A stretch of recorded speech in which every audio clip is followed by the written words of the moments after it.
Hello and welcome to Weird Around Illinois. Today we're going to celebrate these fine Midwest winters by talking about finding cryptids and hunting cryptids in the winter. Let's get weird. So, if you live in Illinois particularly, there are basically two seasons. Freaking cold and insanely hot. When you divide your year into those two seasons, you realize half the time you're going to be hunting cryptids in the freaking cold, which other people refer to as winter. So we're going to talk a little bit about the advantages and disadvantages and what cryptids you might be able to find in the winter. For example, when I think of winter and cryptid hunting, I always picture Bigfoot, or, his Siberian cousin, the Yeti.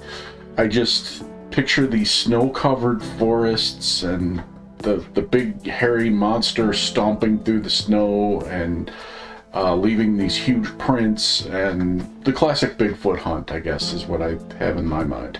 I know, realistically, people hunt Bigfoot all year round, but whenever I think of it, that's just kind of the vision that I get. Do you guys ever get that? I often think about the Yeti, because they're always, white, so... Mm-hmm. I think winter in general, I think of Yeti. Yeah, you know what? I've seen a meme once where it was a Yeti specifically, and it was just falling down a hill. It was clearly a suit, but this just kind of brought up that memory. It was hilarious. Yeah. Walking across the Siberian tundra, looking for unsuspecting hikers. Mm-hmm. Yeah. So what else do we see in the wintertime? Well, people also see dogman sometimes in the winter. A lot of people claim that dogman isn't really bothered at all by the winter, because I guess they're just so strong. Maybe they're just spirits who can't feel the cold. I don't know. Or maybe it's that thick coat of fur. Yeah. I will say that when I was putting together my dogman sighting map, the one we used to track rivers and such, I did notice that there were just as many dogman sightings in wintertime as there were in summer. So certainly your feeling is correct that people are seeing dogmen all through the winter. And of course, well, I'll just go to the next one. There's also the Wendigo. People claim that the Wendigo is used to cold. Well, the Wendigo is like an upper Minnesota, upper Wisconsin type creature, right? Yeah, it originated in Canada, actually. Oh, Canada. Okay, that's even colder. Yeah, so they're used to that kind of stuff. Well, hopefully all these cryptids are doing okay after the Canadian wildfires this summer. Yeah. Hopefully none of them melted. But the Wendigo, I remember several stories being associated with the Wendigo with people being trapped in the snow or in the cold, and someone in their group either turning into a Wendigo or revealing himself to be a Wendigo. Really? Yeah. Yeah. I know there was one famous case where somebody killed and ate the people he was with, his family basically, and then when they questioned him on it, when they found out what he did, he said, "It's because I'm a Wendigo." Wow. Yeah, I don't even recall seeing specifically the environment of a Wendigo, but that's definitely evidence showing towards winter for that cryptid. Yeah. Can you think of any other cryptids that we might find in the wintertime? I mean, I know Mothman is the other one we talk about a lot, but I never really thought of that one as a seasonal cryptid one way or the other. Nah. Not really. I mean, I guess Mothman sightings pop up here and there in the winter. Mm-hmm. But yeah, nothing in particular. And of course, all the sea cryptids, which we haven't really investigated yet, like the creature from Lake Michigan and things like that. You're probably not going to find those in the winter. Yeah, I'd assume that they go lower in the sea or something. Yeah. All right, so assuming we're crazy enough to go out in the cold, and we've certainly done it before and probably will again, what are some of the pros to doing this? Why is a winter hunt sometimes even better than a summer hunt?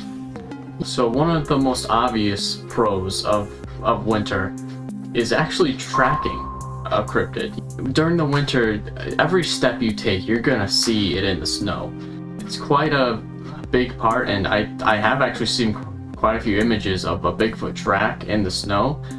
So, I mean, that's evidence towards it being a little bit more easy to see. Yeah. Now, there is a downside to that, though. I've noticed when tracks start to melt, they widen and lengthen. So a normal person walking through the snow, leaving a normal track, like 3 or 4 days later, if the snow has melted a little bit, that's going to look like a Bigfoot track. So that can fool people sometimes. But if they're fresh tracks in the snow, and if you can clearly see the toe outlines and stuff, then yeah, it's certainly much easier to make out Bigfoot tracks in the winter. Yeah, it's easier compared to like, you know, a mud track or something. That's definitely much rarer. Yeah. The same goes for dogman too. They have very unique tracks. True. Yeah, absolutely. Any on-foot cryptid. I mean, the next part would be no mosquitoes. This is the most annoying part of every investigation we've ever done Yeah. in the forest. Because, you know, you're always getting attacked by the mosquitoes. You want to leave as soon as possible, but during the winter, you could just go in with a bunch of coats and scarves and you should be fine. Mm-hmm. Yeah. Yeah, I will say that some of our best cryptid hunts have been ruined by mosquito assault. Yeah. It's, you know, at the end of finding Bigfoot, it always seems like when they're close to finding something, it starts to rain and then they have to go. I'm pretty sure we would have stuck it out through the rain, but those mosquitoes were just intolerable. So I'm going to break with tradition here. You know, usually at the end of the episode, I say, hey, if you've ever seen this, let us know. If you have thoughts on this, let us know. I'm going to put in a plea right here. If you know of a mosquito spray that actually works in the woods of Wisconsin and Minnesota and those deep woods places where, you know, mosquitoes will carry you off, please let me know. Please post a comment. I don't care if it's a spray or if it's a little belt fan thing or if it's a magic wand or an electric zapper or whatever. Just if there's some secret that we're missing to going into the deep woods and not dying of malaria from multiple mosquito bites, then please let us know. That was like a cry for help. Yeah. You know, you mentioned finding Bigfoot earlier. We've also seen them getting attacked by mosquitoes as well. That's They true. may have even left early because of that. Yeah. At least 1 or 2 episodes they were complaining about that. I forget, was that Minnesota where that happened? That might have been. It may have been, yeah. So what else? What other good advantages are there to hunting in the winter? Well, one thing, we get more nighttime hours. Now, aside from the night actually being much colder, we do get more time. Most of these cryptids come out at night, so And the first thing I think of is dogman. Maybe not so much Bigfoot, but maybe the Wendigo as well. yeah, that's certainly true. And of course, you know, part of the reason they come out at night is another reason why it's a good idea to hunt in the wintertime. There are always less people around during the winter. You know, you want to stay inside when it's freezing. Yep. You always do. Normal people, you mean. Yeah, normal people. I mean, the real cryptid hunters will go out into the winter no matter what, Right.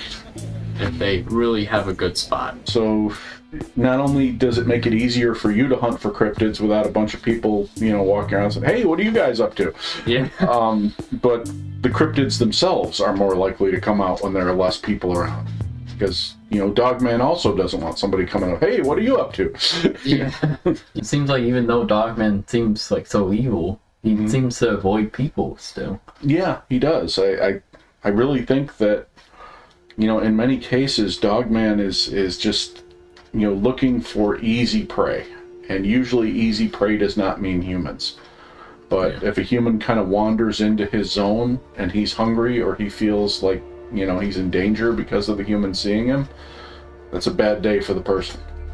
Stay in your cars when you have a dogman sighting. Right. So there are some downsides to hunting in the winter. One of them we've already alluded to. That is the cold. It's really uncomfortable, especially when you realize that cryptid hunting, it's not like just taking a walk through the woods usually. Usually it involves finding a comfortable spot and sitting down and watching for a long time for a cryptid to come by. That's not something you want to do in sub-zero weather. Yeah, I mean, if it's 30 to 40 degrees, you know, you might consider going anyway. Just wear a heavy coat. But yeah, below 0, no way. Yeah. That'll be holding us back. Mm-hmm. The other thing is, once you drop below like 30 degrees, your equipment starts to freeze. Oh, that's true. Your cameras get all funky, your batteries start to die early. It's a real problem. Because then that's always when you're going to see something too. Yeah. You're going to like get a clear look at Dogman or Bigfoot, and you go to take a picture and that's your camera, the battery's dead or it's going to gray screen or whatever. Yeah, it just adds another layer of like things you got to remember. You have to keep this warm and everything else warm and let it not freeze. When you're really more worried about keeping yourself warm at that point. Yeah. Now, some of the other challenges, some places close for the winter. There are a few forest preserves, a few woods, certainly places where we would go to check out like haunted sightings, those close in the wintertime very often.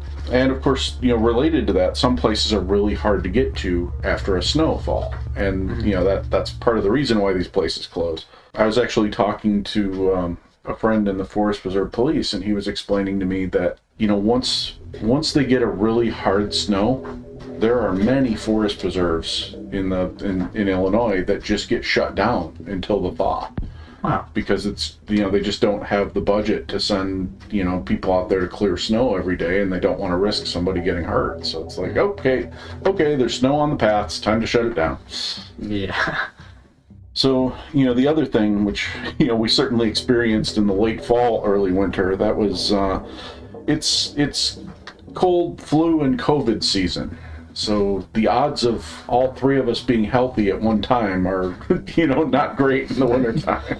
No, definitely the time where you are definitely going to get sick at least once.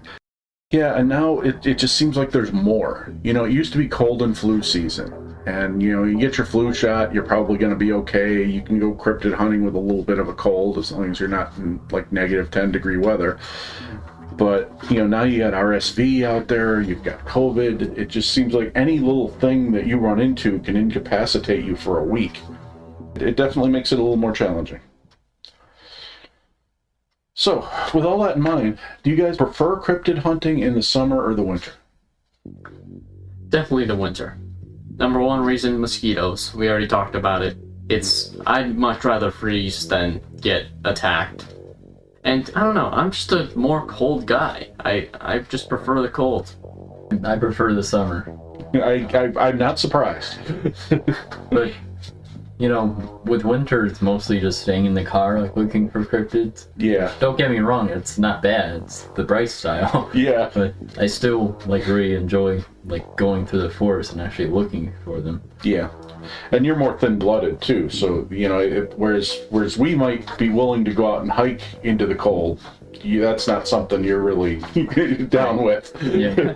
I will give summer this. It's much easier to travel in general. Whether you're doing Bryce style or just walking through the forest, it's always going to be easier without snow to travel.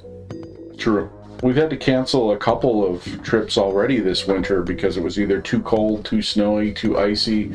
And, just getting to the place we wanted to check out would have been too much risk. Yeah. Well, a lot of places are so far away. You would be risking, your car maybe breaking down or something. Then what would you do? You'd be out in the cold. Yeah. And that's when you're going to run into Dogman. Yeah.